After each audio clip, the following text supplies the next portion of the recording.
Welcome to the Chrisman Commentary, Daily Mortgage News Podcast. I'm your host, Robbie Chrisman.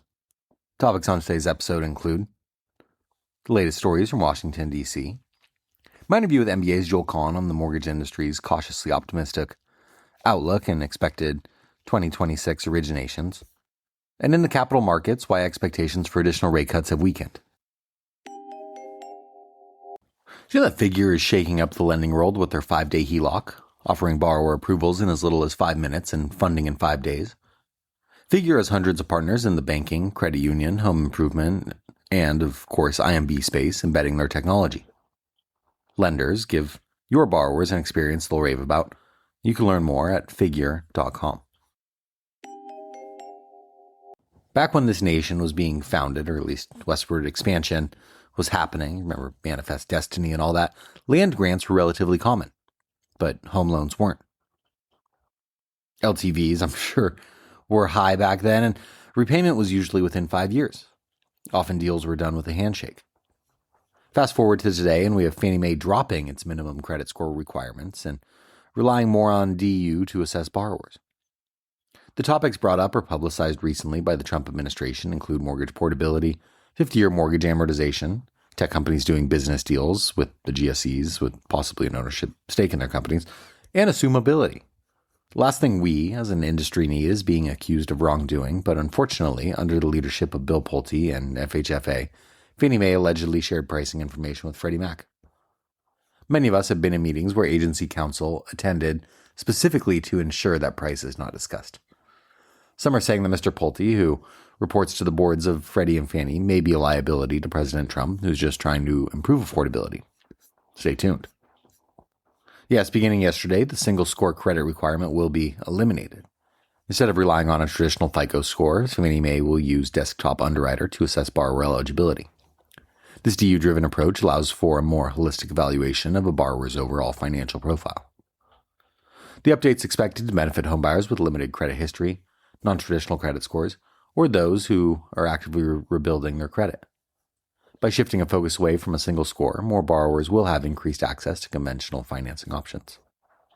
And just for some more FHFA news, Director Pulte said the government agency is actively evaluating portable mortgages, which could lead homeowners to transfer their loan from their current home to a new one when they move. Nothing is clear or simple with weighty problems like affordability. In this case, portability is unlikely to bring sales back to normal levels, and any benefits of a portable mortgage would not be widespread.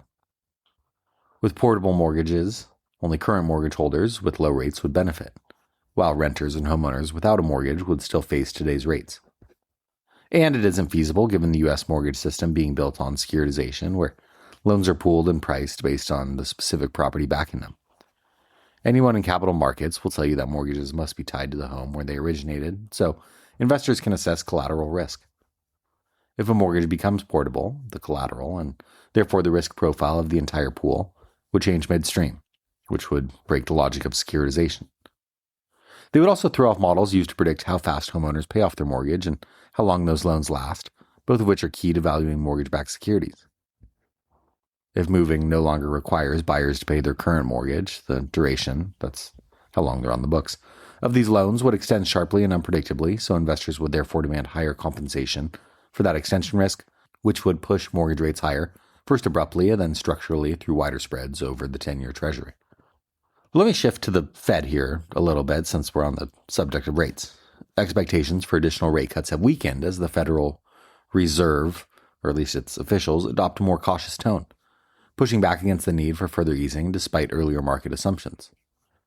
Futures now price less than 50% chance of a rate cut next month, reflecting policymakers' growing concern that lower rates would do little to assess the labor market's underlying structural issues, driven by technology shifts and immigration dynamics, while potentially undermining confidence in the Fed's 2% inflation target. Your takeaway?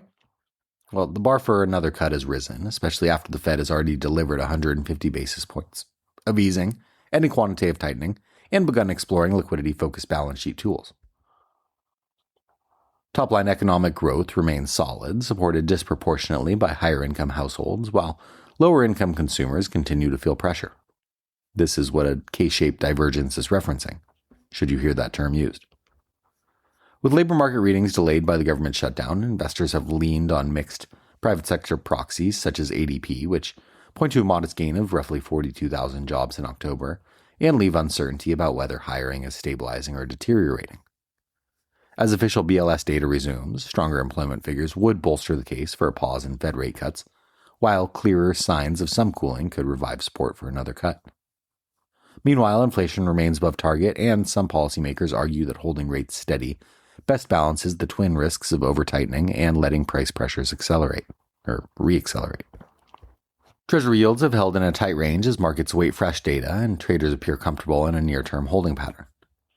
With the government reopening after a record 43-day shutdown, the return of key economic releases, beginning with this week's non-farm payrolls report, should restore clarity.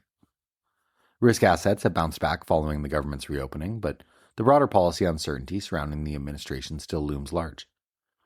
Preventing major holiday air travel disruptions may help steady consumer sentiment, but developments from Fed speeches to the Trump administration's adjustments to tariff exemptions amid consumer concerns will continue to shape the evolving rate narrative heading into year-end. For today's interview, I wanted to welcome back to the show MBA's Joel Kahn to talk about the mortgage industry's cautiously optimistic outlook, with steady purchase activity, emerging refi opportunities, and expected 2026 originations above $2 trillion, despite regional housing softness, a gradually weakening labor market, and uncertain short-term impacts from AI.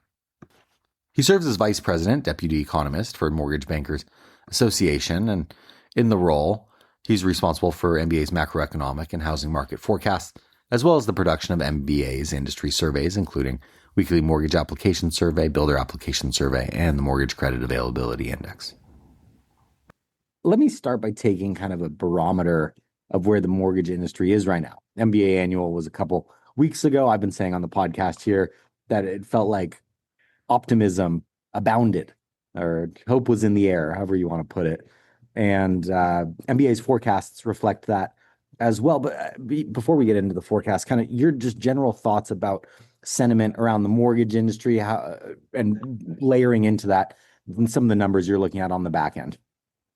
That's a great question. I think generally the sense was positive. I think maybe cautiously positive or cautiously optimistic. I feel like we've used that term a lot in recent years, but generally, again, I think people seem to be at a good place. And what I mean by that is we have seen some evidence that purchase activity is picking up, or at least holding at a pretty healthy level.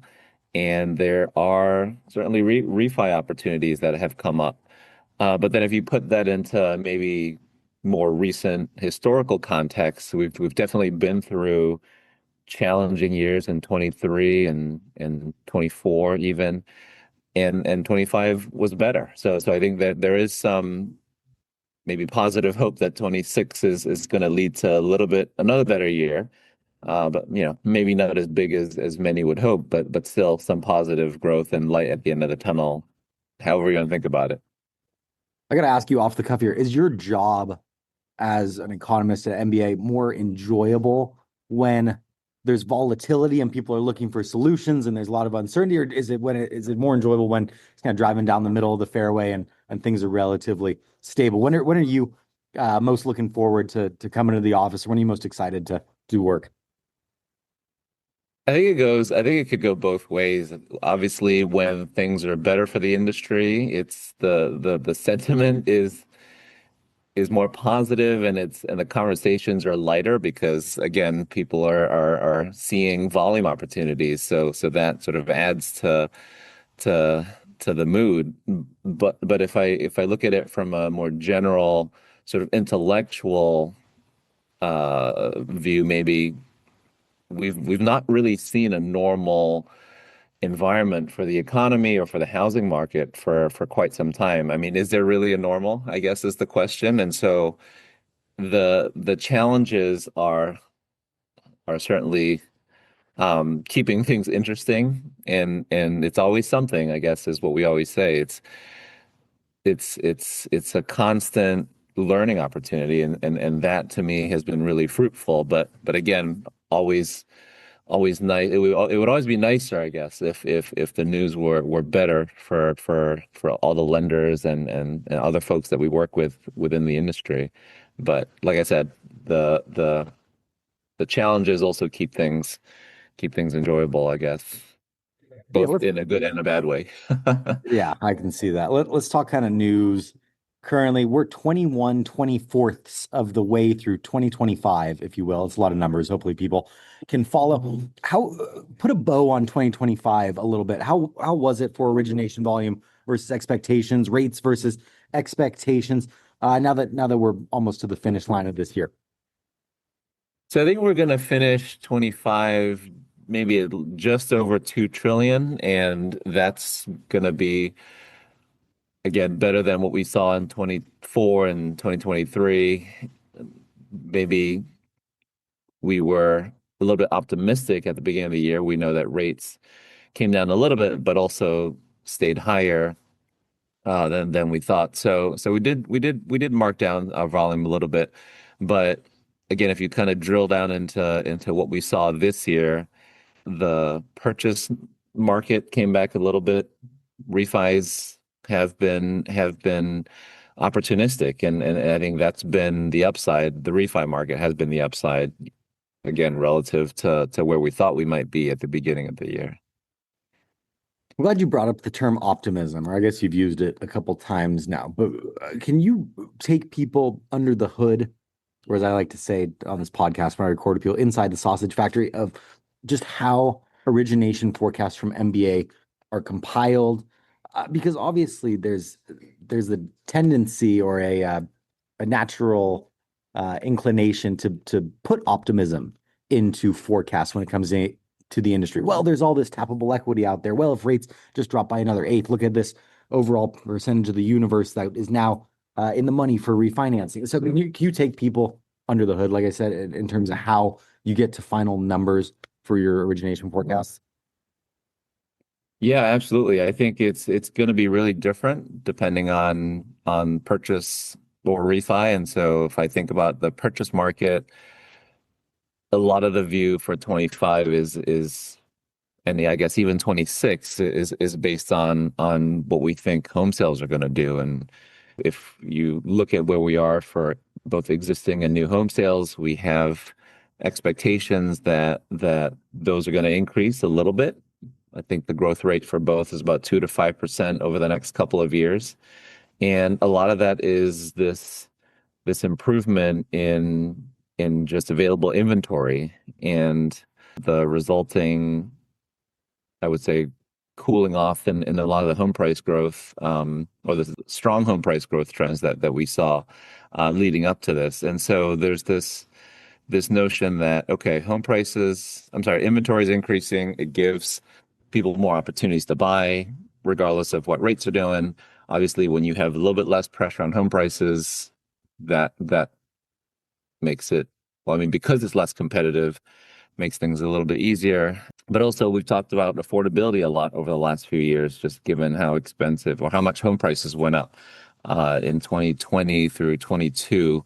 And so some markets are actually seeing declines. And while that may not be great for someone who bought recently, for those looking to get into a home, that's been somewhat helpful. So when you put all that together, the expectation again is for some growth on the purchase market. I think on refis, that's all driven by what rates are doing and how borrowers might perceive that's going to improve their situation. And what I mean by that is a lot of this clearly is going to be driven by rates, but then also by the benefit to refinancing. And what I mean by that is just the monthly savings or the savings on your monthly payment. And I think for a while, a lot of folks were thinking that we would have to see rates fall a lot lower, right? Well below maybe 6% into the fives even, for there to be any kind of meaningful refi activity. But as we've seen over the past year, even with rates coming down, 20, 30 basis points into the low sixes, we saw a good amount of refi activity, and that was surprising. That was a lot of that was driven by borrowers who got higher rates in recent years. Rates were over 7% not too long ago. So for them, getting into something that is in the low to mid sixes was a good opportunity. And especially when you have a large loan size, that really makes a difference in terms of the monthly savings. So the refi forecast really was adjusted based on this volatility, based on these drops in rates. And so I think, in that sense, there maybe is a little bit more optimism. Use that term loosely, even though we don't have rates really falling too much lower than where they are today. Yeah, So specifically, we have rates forecasted in the 6 to 6.5% range over the next couple of years. So that's not low by any means, but definitely lower than where we were a couple of years ago. and for people that didn't dive into the forecast, the MBA expects originations to increase by about 8%. Actually, Joel put 7.7%. He likes using decimal points because he has a sense of humor. That's the old joke about economists. I kind of want your thoughts on the overall health of the American housing market beyond mortgage. You mentioned that some of these metros were seeing prices fall. I was just in Austin, Texas for the Texas Housing Summit. You hear anecdotally that houses are sitting on the market for a lot longer. Actually, I guess that's not anecdotal. Anecdotally would be there's a lot less people coming to open houses. You're seeing in the stats that houses are sitting on the market for longer. Prices have started to decline. I would argue that's healthy in a way. So when you look at, and obviously we've seen now, so more than almost there, real estate is very local. So it depends where you are for the health. Yeah. But when you look at the overall health of the American housing market, how are you feeling about it? I mean, affordability has been so strained these last couple of years, and it seems like there hasn't been a ton of progress on changing that. But you're the expert here looking at the numbers, not me. I'm just a talking head. Robbie, I think you really touched on the local aspect of things, and that really is going to be driving how people view or how we view the health of the housing market. The national housing market may be one thing, and it looks, I would say, okay. We've seen this slowing in home price growth, but that also comes after years and years of really strong home price appreciation, which has given existing owners a ton of equity and housing wealth. So clearly that's been positive. Um, but again, we've also seen just how challenging affordability is at a national level. So at the end of the day, I think it's okay. We're in a pretty good place, maybe the ways to think about it, but getting into the local level or even the state level discussion, that's really where the meat is. And as you noted, there are lots of states where you've seen this slowdown in demand, but there's also a good amount of inventory. So there has been this slowdown in prices, in some places even price declines relative to a year ago, which certainly is helpful to someone looking to buy, someone who might have been sitting on the sidelines for a while. So um, that's in some ways positive, right? But like I noted before, if you have someone who bought in the last 2 years, maybe in some of these areas in along in the Sun Belt, South and the Western states, they might be seeing some loss in their home equity. So it really depends on who you talk to, when they bought, when they're looking to buy even, and where they are, obviously.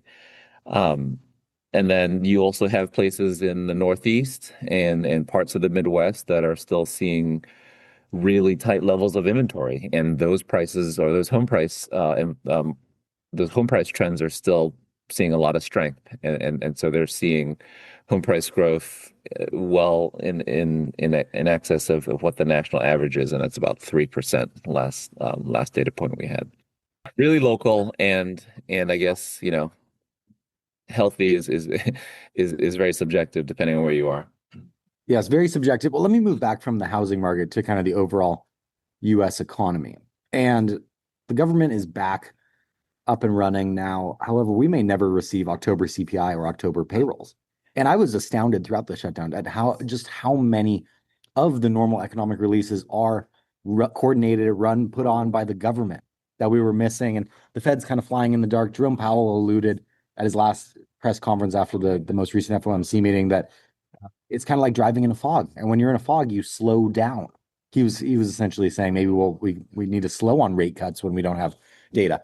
There's a lot I just threw at you there. But when you look at the overall US economy, can you talk about how much further you think the labor market will soften, how you think inflation is trending, and where you think the Fed will go here over the next month or two? Yeah, that's a great question. I think you're right. We did notice how quiet, maybe is the word to say, markets were because we didn't have those numbers. But I think we saw some of those trends as of, I'm trying to think now, mostly August data points. And so we'd already seen this weakening in the job market. So the BLS numbers are what everyone looks to. But even if you look at alternative data sources, the Atlanta Fed has a really cool survey on wage growth, and that is also a good indicator of the health of the job market. I think, when you see wage growth slowing, that just means employers are hiring less, maybe less competitively, in line possibly with their view of economic activity slowing. So all that to say is there were other sources of data that sort of corroborated, I guess, what we were seeing leading up to this blackout period of data releases. So I think you might see more of the same coming out of the job market numbers, of the jobs numbers, if and when, well, not if, but when we get when we get the updated numbers. As far as inflation goes, I think that too is showing a very similar trend, and maybe a little bit more complicated there in terms of figuring out, what can we look at now in terms of prices paid. That really seems to be one of the more main measures.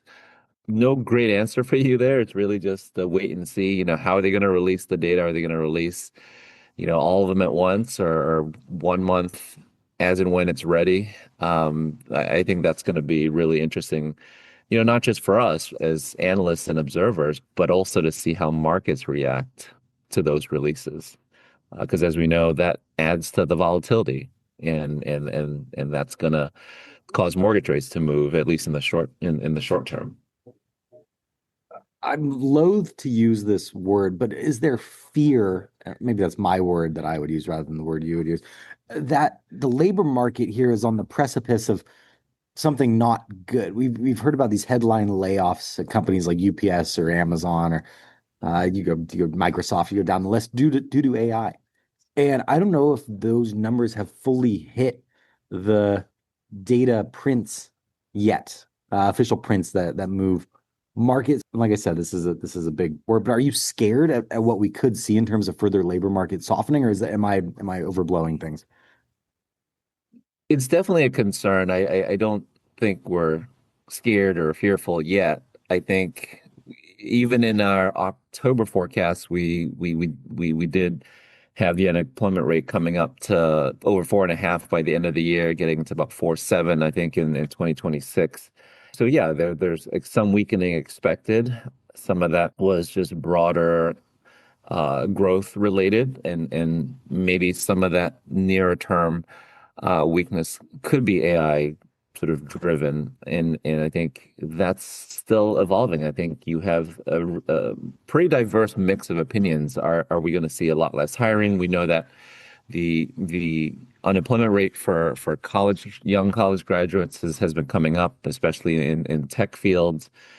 But then when you have something as powerful as AI creating or increasing productivity, there are also opportunities. So there might be a time where there is some kind of transition or short-term pain before things correct and people retrain and companies redeploy their staff. So kind of early to tell. I think that's kind of how I'm thinking about it. Just yes, there might be some short-term disruption, but then hopefully things get better beyond that. I guess ask me in a year or two, right? We'll find out where we end up. Maybe even beyond that, I don't know. But that's, I mean, I think that's something that we're all thinking about right now. Since I've been so doom and gloom here today, let me end on a lighter note. If you were not an economist, what would you be doing? What would Joel Kahn be doing with his professional life? Man, that's a good question. Yeah, Okay, do you so think what do you like? Did you think you would be good at something as a kid? I thought I was going to be like a general manager of a sports team. it's So there are definitely a lot of things I like to do. I don't know that any of these are going to make me any money. I definitely like to look for good food. I'm gonna draw a distinction. I'm not a foodie. I just like to eat. So, I'm not picky. It could be a perfectly constructed Big Mac, and I would be happy with that, right? It doesn't have to be like the fanciest burger. So, I don't know, maybe like a food blog or a travel, kind of like what Anthony Bourdain and those guys did, just kind of traveling the world and just eating. That would be cool, I think. Again, I don't know if it'd make me any money, but that'd be fun. Yes. Um, Yeah. Instead yeah. of no reservations with Anthony Bourdain, it's serious reservations about the economy with Joel Kahn and Robbie Chrisman on the podcast today. So that's fantastic. Joel, I always appreciate the time. You know that. And looking forward to having you back on. All right. Thanks, Robbie. Appreciate it. Thanks for having me. Prior to the shutdown, import prices, industrial production, and capacity utilization, housing starts, and jobless claims were all scheduled to be reported this week, so it could be delayed. That leaves Fed surveys, an assortment of housing data, S&P Global PMIs, and Michigan sentiment as the only certain releases. Treasury supply will consist of $16 billion of 20-year bonds and $19 billion of reopened 10-year tips. Plus, there will be the usual array of Fed speakers and the release of minutes from the October 28th and 29th FOMC meeting. For MBS, Class C and D 48 hours are tomorrow and Thursday, respectively. Today's economic calendar kicked off with New York Fed manufacturing for October, up 18.7, far above expectations. 4 Fed speakers are currently scheduled: New York President Williams, Vice Chair Jefferson, Minneapolis President Kashkari, and Governor Waller. We begin the week with agency MBS prices a touch better than Friday's close, the 2-year yielding 3.61, and the 10-year yielding 4.13 after closing last week at 4.15%. That's 4.15%, up 6 basis points over the course of the week. Let's wrap up with a joke and some housekeeping. I'm so excited about the amateur autopsy club that I just joined. Wednesday is open mic night. No, that's not mic like microphone. That's mic like M-I-K-E.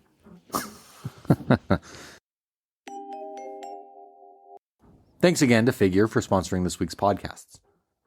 Figure is shaking up the lending world with their 5-day HELOC, offering borrower approvals in as little as 5 minutes and funding in 5 days. And embedding their technology is easy. Learn more at figure.com.